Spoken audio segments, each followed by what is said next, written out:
ایک گھر چاہیے، بہت سارے گھر چاہیے. کیوں چاہیے؟ کیونکہ یوسف زہرا انتظار کر رہا ہے. وہ انتظار کر رہا ہے. کس کا انتظار کر رہا ہے؟ ہمارا انتظار کر رہا ہے. ہم کہتے ہیں کہ ہم امام کا انتظار کر رہے ہیں. عزیزان محترم، ہم سے زیادہ امام ہمارا انتظار کر رہا ہے.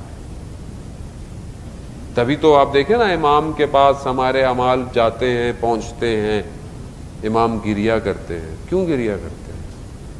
کیونکہ جب میرے عمل کی طرف امام دیکھتا ہے تو امام کہتے ہیں یہ میرا ماننے والا، یہ وہ ہے جو الاجل الاجل کی دعائیں کرتا ہے، اور اس کا عمل کیسا ہے.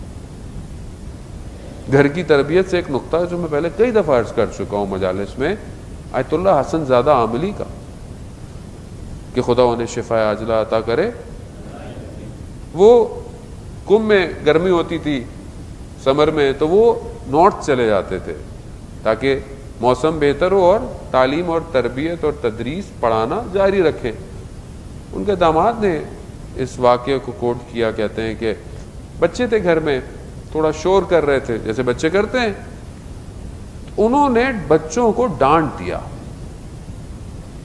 مگر ان کا ڈانٹنا اور میرے ڈانٹنے میں بہت فرق ہوگا. وہ آیت اللہ ہے ان کا ڈانٹنا، لیکن انہوں نے ڈانٹا.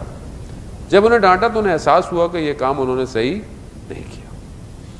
وہاں سے انہوں نے بس پکڑی اور تبریز، جو دوسرا سٹی ہے جہاں ان کے ٹیچر رہتے تھے، آیت اللہ حسن الہی طباطبائی، کہ جو علامہ طباطبائی کے بھائی تھے، ان کے پاس پہنچے.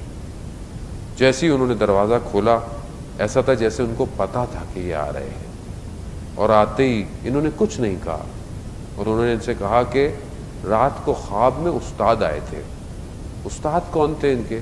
آیت اللہ قاضی طباطبائی، کہ جو نجف میں وادی السلام میں دفن ہے. اور کہا کہ استاد نے کہا ہے کہ حسن زادہ سے کہو کیا اس طرح امام زمانہ کا انتظار کر رہے ہو. بچے کو ڈانٹا. عزیزان، میں کیا کر رہا ہوں؟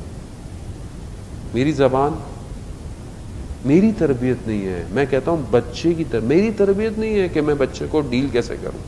وہ بچہ ہے.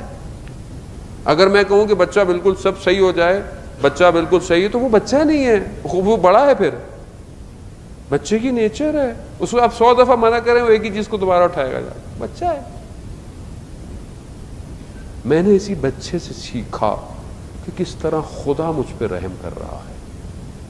ہوتا ہے نا کہ میں کہوں میں نے 10 دفعہ تمہیں کہا ہے، تم سمجھتے کیوں نہیں ہو؟ تو ایک آواز آئی اندر سے میرے، تم بھی تو 100 دفعہ غلطیاں کر رہے ہو، مگر اس نے تمہیں کچھ کہا کیا؟ نہیں کہا. مجھے بخش دیتا ہے. عزیزان محترم، میں جتنی جلدی غصہ ہوتا ہوں اگر وہ ہو جائے تو کیا ہوگا میرا؟ اصل میں جگہ نہیں ہے دنیا میں رہنے کی میرے لیے.